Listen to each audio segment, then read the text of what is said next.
Welcome to Healing Is Gangsta. My name is Taje. I am a therapist, and we're here to do some healing. The purpose of this show is very much in the title, Healing Is Gangsta, and the reason why we have that name is because I'm from the streets, and unfortunately, even in psychology, in its beginnings, it was built on some racist ideology, and a lot of the things that they were researching psychologically and that they do in therapy wasn't really directed towards us in the community, people of color.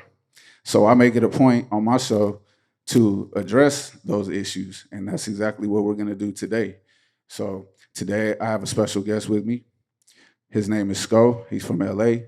I will let him introduce himself, and we will get into this healing together. Scoe. Yeah, I'm Scoe from LA. I'm on parole. Um, I changed my life, but you still gotta, it takes a long time to heal from all the stuff that you do when you're young. So when you start at this shit young, it's real hard to break up out of it. You know what I'm saying? They follow me everywhere I go. I got ankle monitors on. If you get, I don't know if you can move the camera, but if you look at this, he has an ankle monitor on his leg, and we're gonna get into how that is affecting him. Okay, he is also scheduled to actually go back in tomorrow. So this is a special time to have this interview because he will be getting locked back up tomorrow, right? So now, Roscoe, where do you want to tell him where you from? What you been representing your whole life? Shit, I'm out the LA area. Represent the Hoovers. I kind of left it alone after a while. Did been going to jail since I was about like 12, 13. Um, done shot, done been shot, um, done robbed, done been robbed, and set up, done been set up. Just a lot of everything that make you want to change. When you start hitting home, you start losing your young family members and stuff. Right. That, makes you want to try to turn around. That's all it really is. Now, I mean, having lived that life for so long and being active, you know, in this for his whole life, was there anything that happened that made you want to like come and share your experiences or reflect on your experiences to see how they affected you? Was there anything that, what was the reason that you wanted to share your experiences? Just a disloyalty. Just there's not really no loyalty as far as this way of living. If you sign up for it, go all the way full force with it. Just know you're gonna die, you're gonna go to prison. That's the only way it's gonna go, unless you're gonna give up and try to make some money or you just a square or something like that. But if you choose this life and you out here gang banging and you shooting, you're going to jail.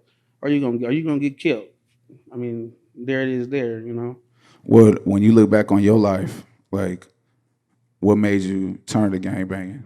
Like where did it start?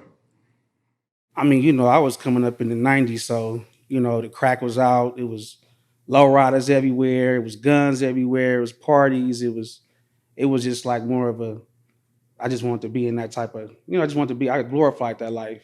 If you're coming from the ghetto, you coming from the slums, your mama, just three kids in the house, she ain't making number $531 off of the county. You know what I'm saying? Your rent ain't nothing but $50, $100. So it's like, what else you gonna do?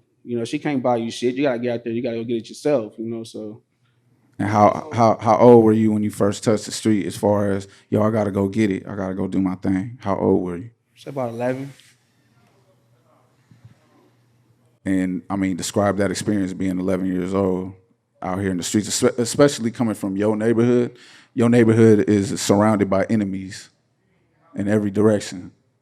How was that walking around at 11 years old, knowing these things and knowing it could possibly cost you your life just to walk down the street? Um, Shit, I mean, it scares you a little bit. It kind of excites you too when you're young, because when your mind is young, you really don't care. You know, Especially when you're coming out here and everybody doing the same thing, you're not gonna care. You know what I'm saying? I'm a junior high school dropout. I stopped going to school in junior high school. So to be in the streets, I liked them cars and the money and Crenshaw, and that's what I went for. That's what I wanted. I wanted some money and chains and girls, but After a while, if you start going to jail and you lose all your family and don't nobody want to be there, everybody laughing at you. You can't take care of your kids. I mean, one thing that that I always remember about that time period, being that age and growing up in that, is like I would worry about that stuff just walking to school. Walking to elementary school where they expect us to focus on learning, and memorizing this information, but yet I'm having to worry about getting home alive. You know what I'm saying? Like, I know that you went through that. How was that every day? You know what I mean? Just having to just be on alert all the time. Shit like Beirut, period. Get up in the morning, put that gun on, go to the high school, whatever, fight. We used to fight every day. We go to other high schools, beat people up, chase people home. They chase us home, they shoot at us. This is all day. But it's just nice. I was a different type. I'm not gonna sit in one area. I'm finna go everywhere. I'm talking about the whole LA County. I'm hitting every part, so I know what's going on in every section. You know what I'm saying? Right, right. But it's just when you're going against other, it's like you're not really going against it, but when you have other cultures that's involved in trying to get their lives also together too, to where it's really harder on us because we're not equal at all. We're not equal as far as the law, as far as black people go. We're not equal at all. So it's kind of harder for a person of this skin descent to even live, period, especially in these areas, regardless. Yeah, especially when we warn against each other, right? Yeah, that's the worstest thing right there. That's why I kind of backed up and started doing my own thing. It was kind of too much, because when you go to prison and you get into those politics, it's a little different, you know. Right. It's very different. You see what the world really, you see what the world really is. You know what I'm saying? Like, when was the first time that you knew that this was real? Like, I can remember the first person I seen get it. You know what I'm saying? Like, standing on the street and watching somebody. You know, we've shared those experiences. You know what I'm saying? Like, what was that like for you when you started losing homies, like just dropping back to back? You know what I mean? And knowing that they was with you 1 second, then the next second they gone forever. Explain that process or how you dealt with it at that time. I mean, it hurts. You either go up to Martin Luther King or you go to Harvard, UCLA, and you see them laying there and their hands and shit all blew up. Holding the head, the machine just going, but they did. You got sheriffs all up in there that trying to ask you questions, and they won't let you leave the hospitals and all that. But it's kill or be killed. You kill. That's one part of the game. You kill one of mine, we're gonna kill as much as we can of yours. And being from that area, we don't get along with nobody, not even ourselves.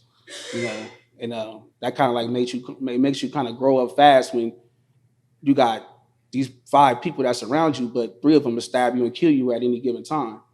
So it makes you grow up and see things for what they is. It kind of makes you a little bit cutthroat, but it also makes you strong at the end of the day. How old was you when it started getting like normal to you to lose people? Like, about how old? Because when the first time it happens, it's kind of like damn. But then when it happens back to back to back to back, how old was you when you were, when you could be like, oh, this was normal? You know what I'm saying? Like, About 14, 15. I started getting blamed for murders at a young age. At this, like right now, you run my name in the system. I'm a domestic terrorist. I'm on a global terrorist watch list. You know what I'm saying? I can't travel or nothing. Like, I can't get on no planes, none of that shit. I'm stuck right here. With this thing on my leg. I can't even go 50 miles from my address. It's they would. I mean, they keep you down. I know the things I've done in my past is wrong, but I shouldn't have to. I mean, I ain't gonna say I shouldn't have to. But this shit kind of keeping me in. Keep me out the way, keep me in the house a little bit. well, explain that emotional state. Like, we talked about losing homies, right? But we haven't talked about like retaliation, which is part of this game, unfortunately.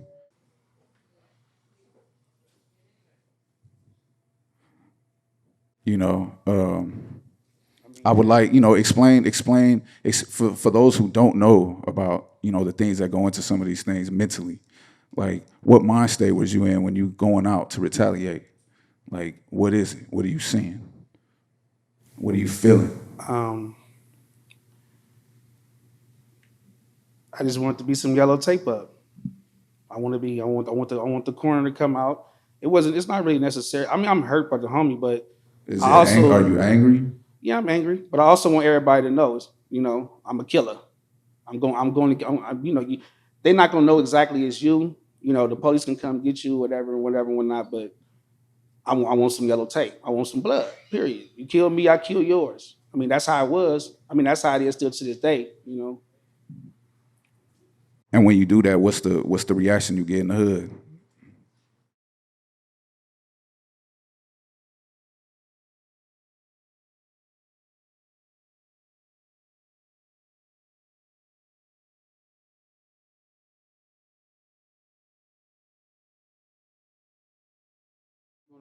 Hey, what's up, Governor? You gonna get some therapy too later, bro? Don't even trip. um, but I mean, it seemed like you come up in that life. Not only are you dealing with everything that we just talked about, but now it's like, okay, who the illest killer? Who Who could the hell is kill the killer? most? You know what I'm saying? Like that's what it becomes about. Yeah. You know, and that when you out there retaliating, you know what I'm saying? Did you ever think about like that person's family or any of that? No. I was raised and we have no remorse. They give you a sherm stick and a gun. It wasn't all like how it is now. You get put on and all that. But the thing is, you get a sherm stick and a gun, and you better have some yellow tape up. Or if you come back over here without no yellow tape, you getting your ass. You getting DP. You got to kill. And So you're saying like so at that time it's not even like no room to even think about what that other family going through.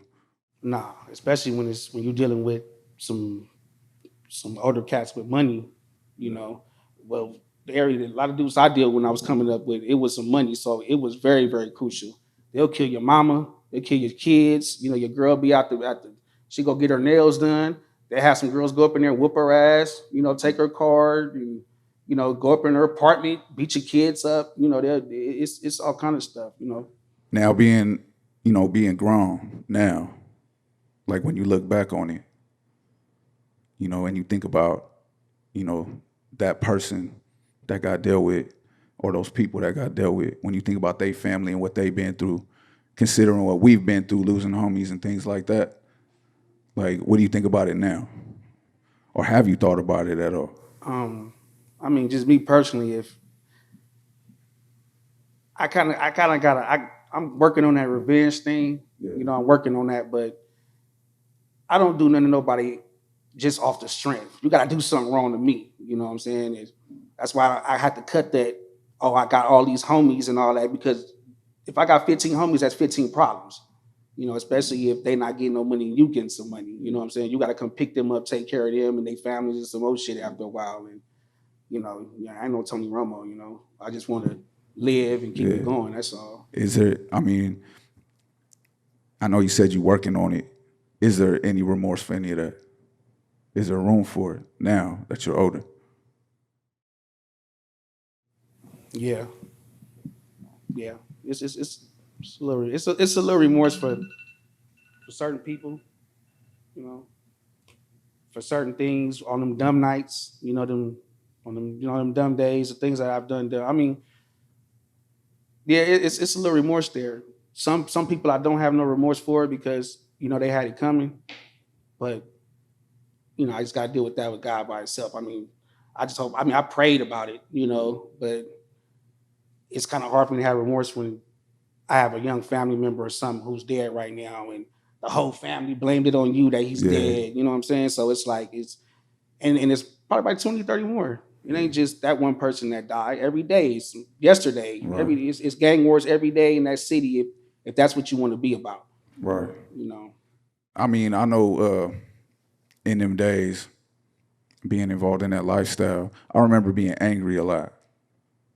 You know what I'm saying? Like, and that was some of the anger that I used that would fuel some of those crazy things that we was doing. You know what I'm saying? At that time, Is that the same for you? Did you feel angry a lot? Because I know when I looked at it as a grown person and me being a therapist now and able to kind of look back at those things and articulate them, I started realizing that I was angry about a lot of things that had nothing to do with the streets. You know, I was angry about being poor. I was angry about, being homeless, angry at a lot of things before we even entered that lifestyle. You know what I'm saying? How was that for you? Did you, was that similar? Yeah, my mama, she was. I don't blame her or nothing. I forgive her and everything for what she done, but she was off medication her whole life. So it was a lot of beatings. It was a lot of everything. She couldn't provide. Then I got took away. You know what I'm saying? So when I got took away, me being so bad, they not putting me in no home. They put me in juvenile hall. Right. And I'm a fighter. I'm a fight every day. Just like when I go to jail tomorrow, it's a county jail. It's Los Angeles County Jail. You gonna fight. You gonna fight as soon as you get up in there. It is what it is. It's just something you got to go through. Even when you are going through the process of changing, that's something you're not gonna never be able to shake. Right. You go, oh, I'm not gonna fight. They're gonna beat your ass until you fight. You know what I'm saying? And I'm I squabble, so but it's I'm trying to break up out of it, but it's kind of hard. I got my first job. I was so happy for myself. My whole family was everything. Yeah, let's talk about that. Scoe is currently on parole. We showed you his bracelet. Talk about how that has affected your life and some of the things that they do. I know we was talking before and how hard they make it for you to stay free. And how they set. I mean, you schedule to go back in tomorrow. Yep. What you feeling? I mean, I can't let nothing. I'm prepared for it. I'm on parole. I know that any given time that they could just take me to jail, but they also have like a. How is that though? Just knowing that at any time they can make that call and put you in jail, just because you on parole. Basically, for those of y'all that don't know, when you're on parole or things like that, you basically have no rights. They can pull you out the car. They could search you. They could, decide that you did something wrong and go to jail. All those different things. How is that like day to day for you? It's hard, but it's like I try not to think about it. Like this is a prime example. I got my first job. I tried to stay away from everything. So First legal job ever, ever, ever, ever. All right, and yeah, explain what happened. but they don't care about none of that. You can have a job, you can have rent, you can have car notes, you can have children. You're coming to jail. You know what I'm saying? And they say it's 180 days, but it's come with halftime and all that. But you're gonna be sitting up in there. Your whole life is on hold until you get back out. But as far as this thing on my leg, that's I have this, but you also have all kind of restrictions. I got to be in the house at 11 o'clock at night. Can't come out till 6 in the morning. Right. It's just I'm like what the fuck am I a child? You know what I'm saying? He has to get clearance to enter buildings, like just any building. Like him being in here, he had to get clearance. Him anything that doesn't involve him being outside, basically, he has to get clearance. In certain parts of the city, he's not allowed. Things like that. So, that's got to be it's got to be nerve wracking to a certain aspect, because the one thing I found, about changing my life was, you grow up in something, you grow up with these people, they become family, and then all of a sudden, the government or the powers that be or whoever it is decide that you can't be around them. You know what I'm saying? Like, So how's that? Because a lot of people don't know what that's like being on parole and having to have an anklet attached to you. yeah, it's kind of crazy, but you have to put yourself in a mindset where you just don't give a fuck. If you have any sorts of feelings, you'll be jumping off a bridge somewhere. You'll be off some pills. You'll be off some dope. You'll be off of something. And I seen it's kind of crazy because when you laugh at the situations and you laugh at people, when you get arrested and you smiling, Right. they kind of really don't hurt you. They just you just go in there and take it for what it is. life is what you make it. You know, you got to get your head strong. If you're not strong, then you're gonna drown. You know, period. You know? I mean, I hear you. I hear you trying to change. You know, and I know that it's hard reversing a lifetime of, you know, not necessarily. Well, yeah, it's a lifetime of being programmed a certain way. You know, and living by certain, you know, means and, you know, reacting to certain things a certain way. I mean, as somebody who's just started that process, you know, how is it trying to change yourself? You know, with all of these things. I mean, knowing that you're gonna have to go to jail tomorrow, and you know they're making it difficult for you. How have you been able to find the power to even change a little bit? I sound kind of crazy, you know, because when people go to jail, they always some will always turn to the Bible. You know, I really couldn't understand the Bible for years. Then this last time I went to prison, I ended up reading it, just picking it up and went through Psalms a little bit I started understanding.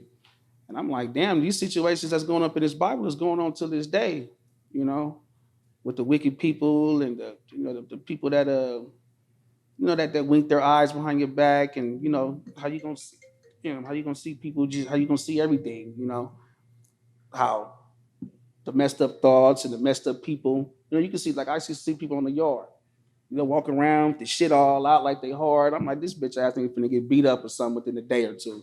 The next thing you know, you see him running around the yard, he on the floor, they stomping, kicking all on him. You know what I'm saying? It's just, I mean, I don't know. I'm tired of this. I'm tired of the life, period. It's just, I'm just trying to find a way out, you know. I'm doing everything I can, you know. Like, I went to the job yesterday, told them, hey, I gotta quit, you know.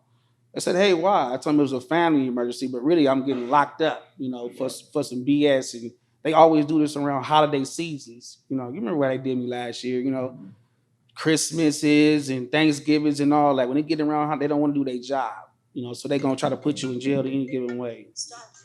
So. You got to put that on vibrate or something, man.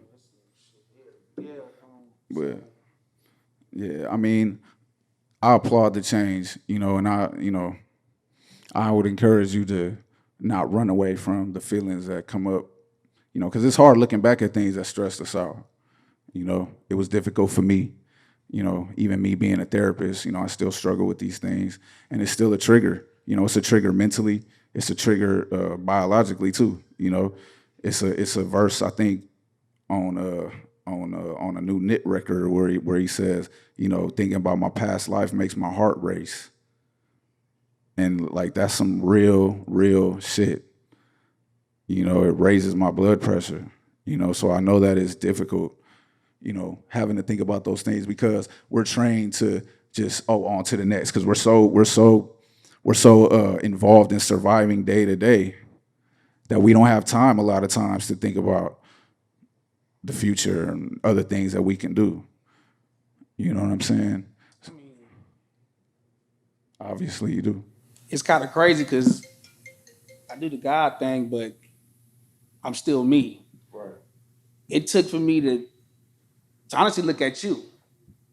You know what I'm saying? Is everybody feel, as soon as you back away from the hanging out and the gangbanging, people get to run their mouth. And it brings you right back in if you bite into it. Yeah. You know, but if you back away but you don't do nothing with yourself, you gonna get right back. You know what I'm saying? If you pull away, you get some money, you start getting some money and all that's it's gonna soothe you to stay away. You know, like from what I've seen through, it's you, period. I was still, when I first came home, didn't nobody trying to tell me nothing good. You know what I'm saying? But you. You know what I'm saying? My mama and them, but I'm not gonna listen to my mama, you know. But she's learned a lot in life. Yeah, we did a little. It's just a little bit too much gore, a little bit too much. You know, I mean, we got other countries that chop up bodies and throw them in their hoods and streets like that, but we got some wild stuff out here too that we go through. You know, I mean, it's crazy that, you know, you'll see us kind of laugh about that, but it's like all we can do with the energy sometimes. Every day, you know, every day it was every day. Like every day it's a killing is something. What's up? I'm Taje from Healing Is Gangsta. Stay tuned. We'll be back right after this commercial message.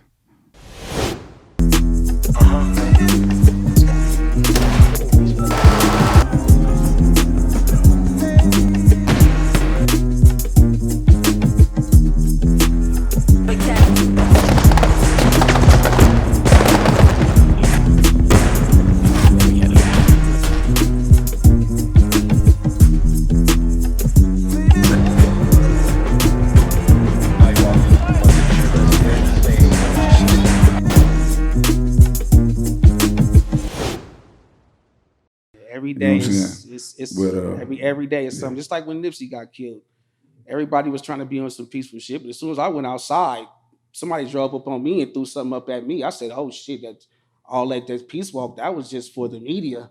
This shit is real. We could. I'm talking about every day. You know what I'm saying? You got to go through it with your own kind, and then you got to go out with the Hispanic gangs who, not really just them, but just the people. It's just other races in general that. it's a lot going on out Yeah, here. it's a lot going That on. goes into this trauma that we deal with from the time we're babies. So I mean, where do you when you look at all this? Like I said, you about to be in another place tomorrow. You know what I'm saying? You about to be dealing with with some familiar things. Okay. Do you see anything good coming from these things? What's your take on the future for yourself? Oh, I'm on. I ain't going. This don't stop nothing. Ain't nothing but a few days.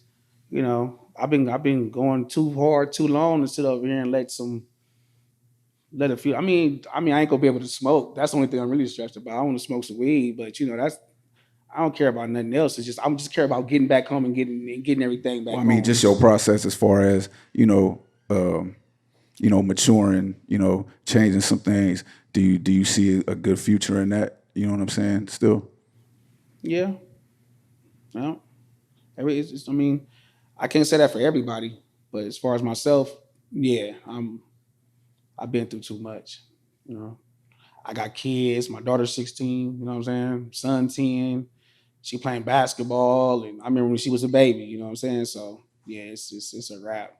I ain't nobody finna call me no deadbeat daddy because of some because I want to go hang out at a corner with some people that's finna go to the store and buy some single cigarettes and throw up a sign and run when somebody shoot at them. Nah. And my daughter sitting there going to school, and cause I went through that, going to school young until I started getting my own money. But if you ain't got the right clothes and all that, you're gonna get talked about. So I said my kids not finna go through that. You know what I'm saying? They finna have the nice shoes and all that shit because it keeps their ego up a little bit. Some kids that don't have it, they're not strong like that, and yeah. Well, like I said, yeah, yeah, yeah, I wanted to take a quick minute to yeah, ask yeah, some questions. Is that all right? yeah, absolutely. Um, Maybe do it like this. So, I've been listening to what you're saying. I think it's important, and I think a lot of people should learn from the pain you're going through. My question is, in your brain, the way you've been having to live, is this normal? Do you think the rest of the world has to live like this? no, no, And did you feel that you had options when you chose this life? no. I, I, I I think just I that's the main just thing is that I think that's a big that we don't come up knowing that there's options. we don't. That's the problem. Like just how he said it when you ask him about options, it's like a lot of us that come up in this, we don't start knowing about these options till late in the game. The question I have is, knowing how you came into the game and how influenced you were and at what points, and knowing that there are options, how would you advise someone that's not aware that there isn't any options to get kind of aware of the options and to choose?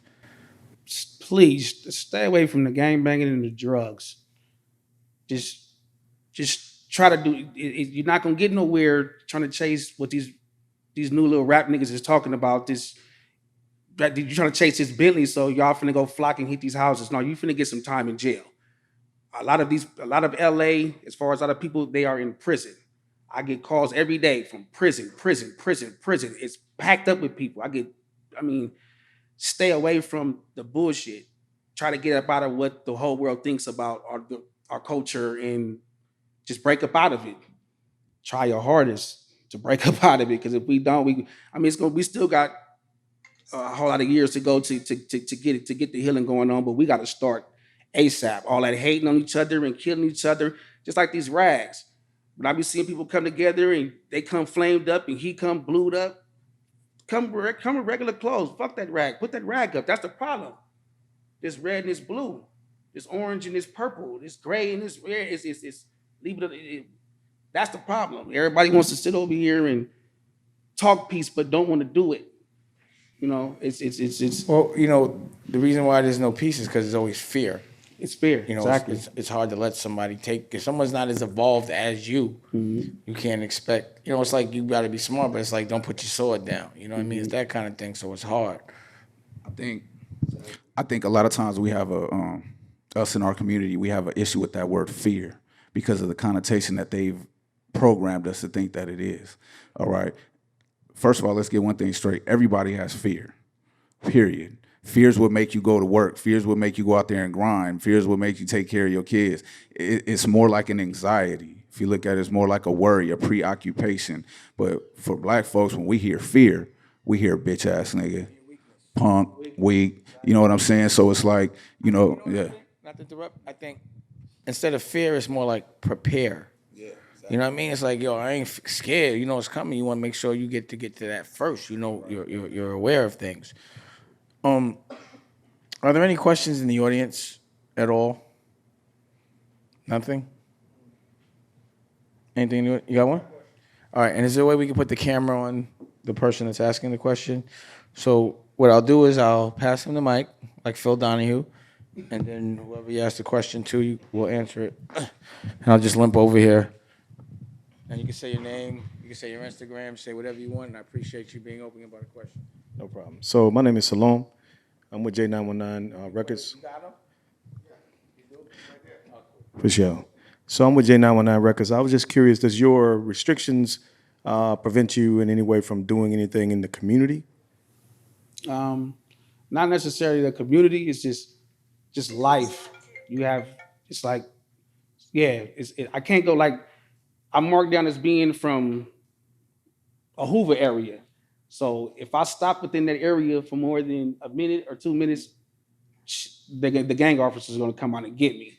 You know, I mean, I can't go down the Figueroa corridor, and I can't stop for like anybody's area. I can't be out and hang out, or, you know, I can't do none of that. I can't have no social media accounts, no credit cards, no lock boxes, no nothing. Like, you know. The only reason why he's able to even be around me is because I'm a therapist. Okay. Straight up.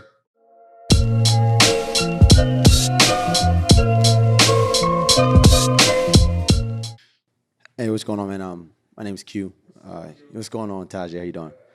So my question is, bro, the concept of gangbanging really, honestly, has become very hip and cool to a lot of these kids nowadays. Would you agree or not? And I think It has, but it's really not what it Right. is. Yeah. And what I've experienced, I'm from Baltimore, so it's starting to become a thing in my city now. Be more for sure. Yeah, you know, and a lot, even to the point where my brother is a part of that thing. But the concept they don't understand. So I actually flew him out to LA to let him see it personally. And the difference is that, you know, they said that bangers that stay in the city, they're supposed to stay in the city. If they ever leave outside of the city, it's probably because they were banished or kicked out. So my question to you is that, how is it? I am. I got to go around it. How is it that you as yourself could get the knowledge out to knowing what this really is? Like, you really live that life. Yeah. You know, what is it that you can do that you can use your knowledge and information to pass as youth to let these people know, like, it's not really what you think it is, you know? I mean, I could try. I'm gonna try to get into that type of thing, but this is it right here. This is a step. You know, the whole thing is that's just something that it's a formula behind like all this rap stuff. You know what I'm saying? Like all these young dudes that's running out here with all this money and what they talking about, it's all a media thing to get the black youth to basically go out and chase these things so they can go to jail. You know what I'm saying? Like the juvenile halls and the prisons is packed. So when you following somebody, you want these grams and you talk about 459 and kicking in doors and breaking up in these Chinese people houses and all that shit, they gonna go do it. You know, 15, 14, 16, they gonna go flock, what they call it. And they gonna break up in these houses. They finna go get football numbers behind these jailhouses if somebody don't kill them. You know, so it's a consequence behind all this. You know, I started my consequences young. That's what kind of made me push away. But just like right now, I got to pay for it. I don't know how the hell I'm gonna get off this global terrorist watch list. You know what I'm saying? So just let people know when you're young and you out here doing it, they call you a domestic terrorist. That means that you are terrorizing your city. basically you are no good. You are an enemy of the United States of America. Period. So if that's what they want to do, go and let them do it. They got somewhere for them. It's called prison, and you're gonna be up in there, and they don't have vagina. They call it bussy. Yeah, for real. I want one so bad. That's all I want. I just want to be able to take care of my family, take care of everybody else, and I can. I just want to take care of everybody that I really can in my family and the people that I deal with. I try so hard now with all the things, but The fucked up thing in this world is money cures all that, and money ain't worth shit. exactly. But at the end of the day, to survive and to be able to create your own bubble, you got to make your own bread. And I think this is an important conversation, and I appreciate you coming through and sharing these things without politics. You know what I'm saying? And I think everyone can learn from your experience, because it's hard for someone that's not involved to tell someone not to get involved. You understand what I'm saying? And that's appreciated by me. You know what I mean? And, again, the time I spent you, I already told you seem like a cool dude. You know what I mean? You're a funny cat. And the thing that bugs me out is, like, you look at a movie and the way they perceive things, you think the toughest motherfuckers are just mad all day. Nah. But you seem like you make jokes. Yeah. You seem like you know what I mean? Like, I'm a funny dude. Y'all get along perfect. Why is it that the toughest motherfuckers are so funny? Therapists. I mean, we're very resilient. So, that resiliency comes from being able to make the best out of fucked up situations. You know what I mean? And sometimes the craziest killer will be the funniest dude in the room. You know what I mean? And yeah, and I think that comes just from years and years of even going back to the slavery days, when we had to do things we had to make, yeah, exactly. Right. So that's like earlier when we was talking about some of that graphic stuff, we was up here laughing, exactly, and that's how we tend to deal with things. He's a lot better at the jokes. He's with all that. Like, literally, he was smiling when he was saying he was going to jail. Because he knows it, right? Like, he was just... Nah, it's he's being a man about it. Like, he's like, yo, it is what it is, bro. 3 months, I'm cool. It's going to be hot, but I'm good. Right. You know what I mean?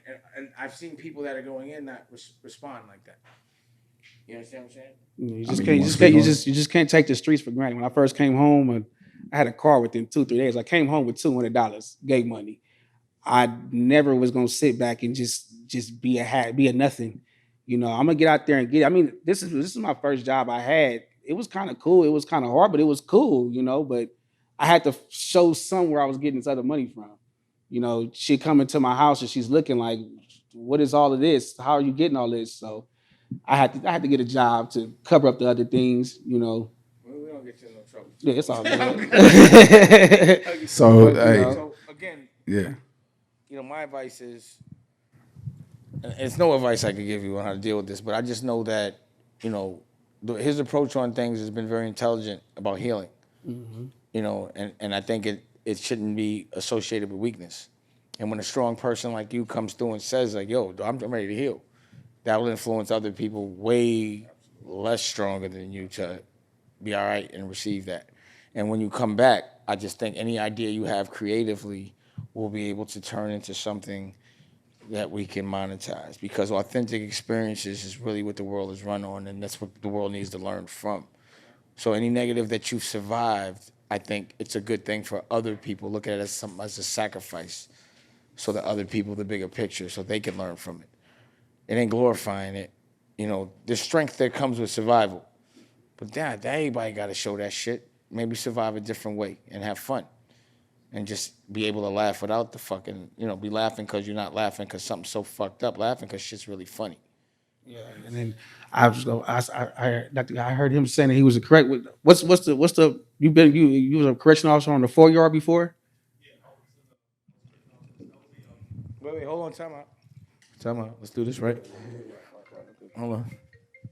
So yeah, I was a high risk personnel security threat group officer in the state of Texas. Okay. 4 different correctional. Yeah, they put you in the chair out there, man. Yeah. But yeah, so I was an admin seg. Okay. Out here, they had a policy to where if there is an incident on the yard, they're going to run. They're not going to run in. They're going to perimeter themselves on the outside, but they will let you get beat or stabbed to death in the middle of this yard because they're scared to come in because they think people are going to jump up and attack them. I just want to ask you as a correctional officer, have you ever worked on the yard and just sat and just watched 4 or 5 inmates stomp on another person? Yeah, he did. He pulled me right in, didn't he? So the question is, have I ever, as a correctional officer, sat and watched an inmate get beat down on the yard? Yes. No, personally, no. Usually, when something like that happens, it's usually planned, right? Mm-hmm. And as a former inmate, you understand that there's the inmate side, the inmate rules, right? And then you have the correctional officer rules. Yes, sir. And so usually, if there's an inmate on the yard and that inmate is attacked, depending upon the number of officers that are there, will determine the level of the response, right? Mm-hmm.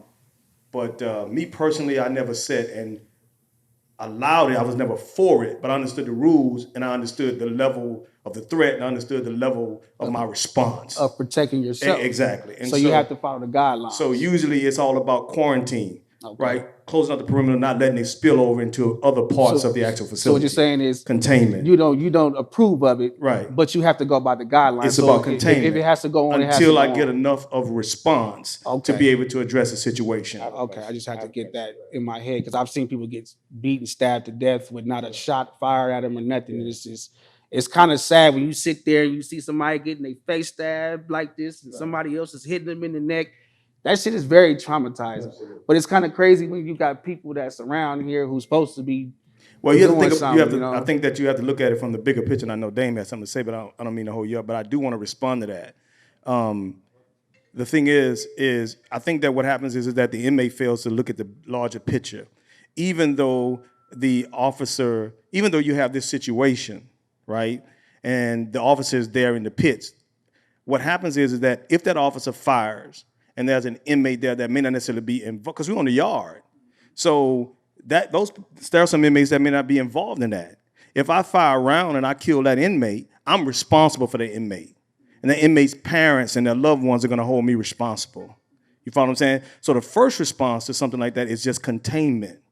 He's saying if he make a mistake, he's in big trouble. Right. So if he don't know what's going on, he shoot the wrong person. Exactly. So he I ain't getting in that because I don't know, I might hurt the wrong person. Right. That's what he said. Well, see, it's not announced to us when the inmates don't announce to the officers when they're going to punish another inmate, right? Exactly. I've learned in a lot of prisons, different yards, different politics, different levels, different everything. Right. It's pretty different. But as far as you said you was in Texas, that's why I'm like, it's certain questions I wanted to ask you. Right. But our politics are different out here. Our officers are different out here. Right. You know what I'm saying? I had cell phones, dope, and everything in there, and the person who was bringing me was an officer. You know what I'm saying? Yeah, absolutely. So, a lot of things go on because, again, I haven't really had to walk a yard ever, but I know a lot of people that did. And it always entails sometimes COs that are doing things that aren't correct. When you see a CO doing things that aren't correct, you're not allowed to tell on them, are you? Nope. Or how do you carry that when you see them doing the wrong thing? Well, that's a great question. I think that there is a now. Okay, now there. Okay. No. This is a real conversation. Okay. This is something I didn't expect to happen. Okay. But we got two different sides. Okay. Talking about something that needs to be talked about. So, all right. I definitely would appreciate your reaction to that. Absolutely. So, all right. So I'm gonna answer it in two ways. My personal perspective, right? Okay. Smuggling that shit in, there's politics. Right, and some people do the right thing and some people do the wrong thing. Did you look the other way on the COs? But because it's almost like the same shit. You know what I mean? Right. That smile is giving it all up. No. I'm not. You got a pack on your money? What's going on? I want to make. No, it's not that at all. I want to make sure that I'm very definitive about this. Yeah, absolutely.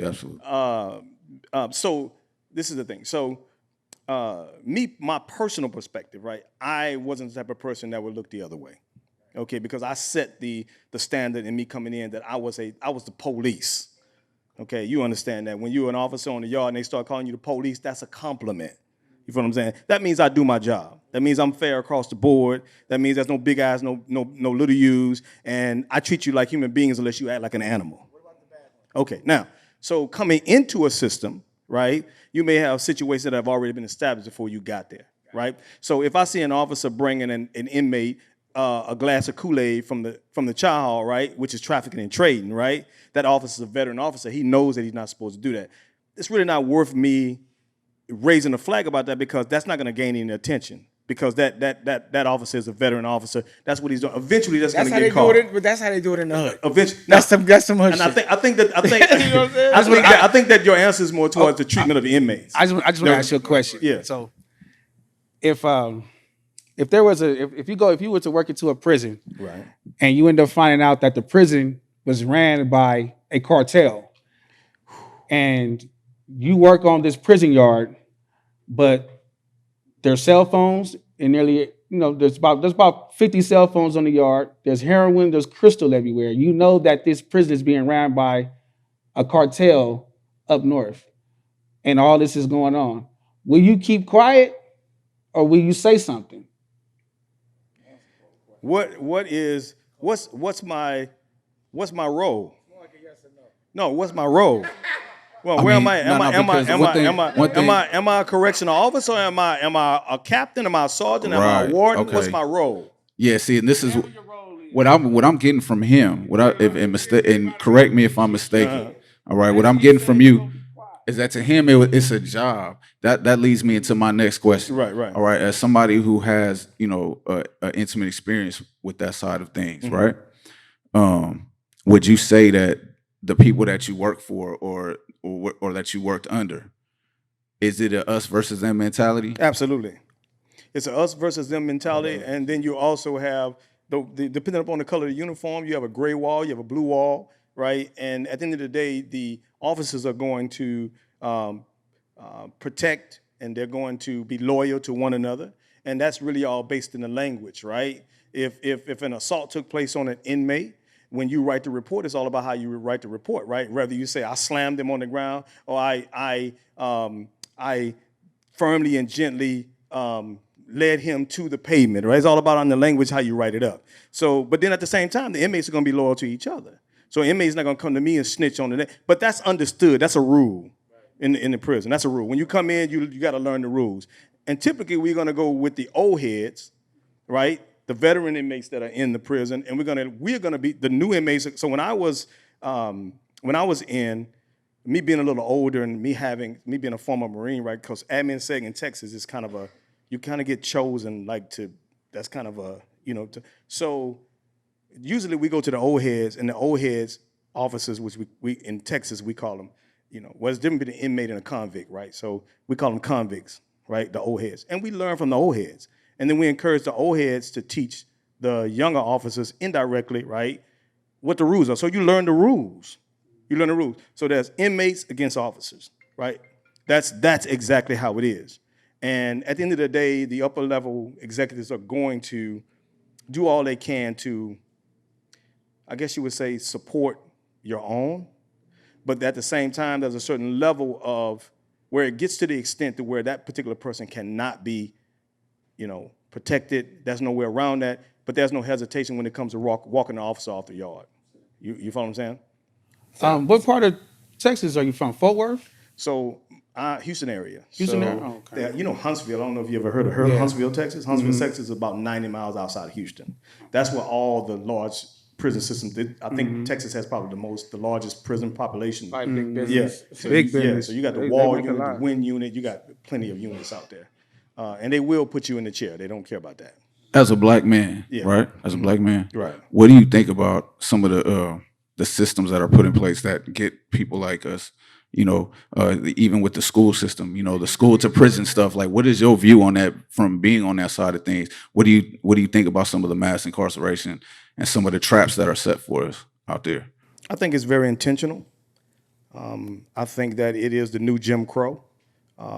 Michelle Alexander wrote a book called The New Jim Crow. Absolutely, yes. And she talks about the prison experience. And so I think that what happens is that a lot of young black males, I think that it's very intentional, and I think that and I'm trying to narrow a subject that's very big. No, absolutely, absolutely. I think that what happens is that they're the system. I'm going to say the system, because I believe there is a system of racism, white supremacy.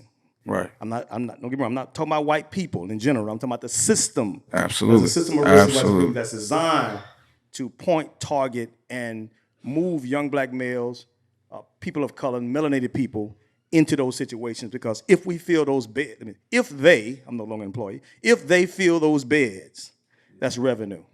Well, my last question to you is this, all right?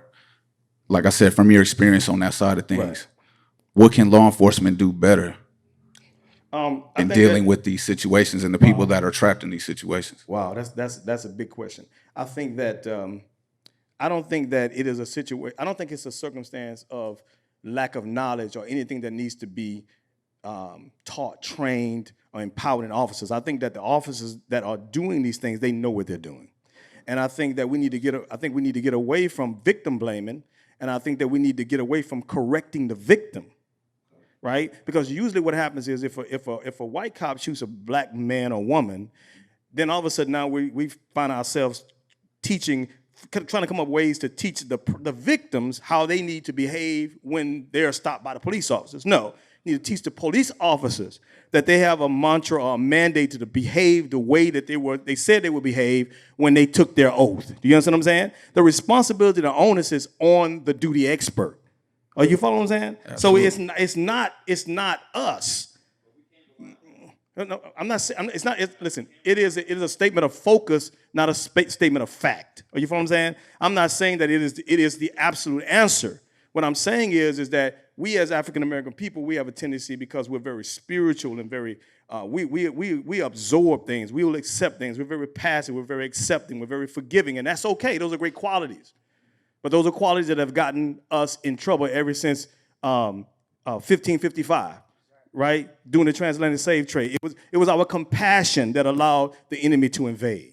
So what I'm saying is that if a police officer pulls Sandra Bland over, pulls her out of her car, tases her, slams her on the ground, I don't need to lecture Sandra Bland on how she need to act. Absolutely. Do you follow what I'm saying? That's all I'm saying. That's all I'm saying. And you know what? I appreciate you coming up here, because you didn't have to tell us that you had those experiences. And I think that it's very brave of you to do that. You know what I'm saying? Because of some of the stigma associated with law enforcement from our community, I think it's big. I think more people need to do what you did and speak the real. You know what I'm saying? So I appreciate it, my man. Y'all, thank you, sir. Forgive my passion. That's a subject that's to my heart. So, my man, appreciate you. And yo, like I said, healing is gangsta, as y'all see. Right there. Healing is gangsta, and I want to thank everybody for listening to us express ourselves. This is a story that's repeated all the time.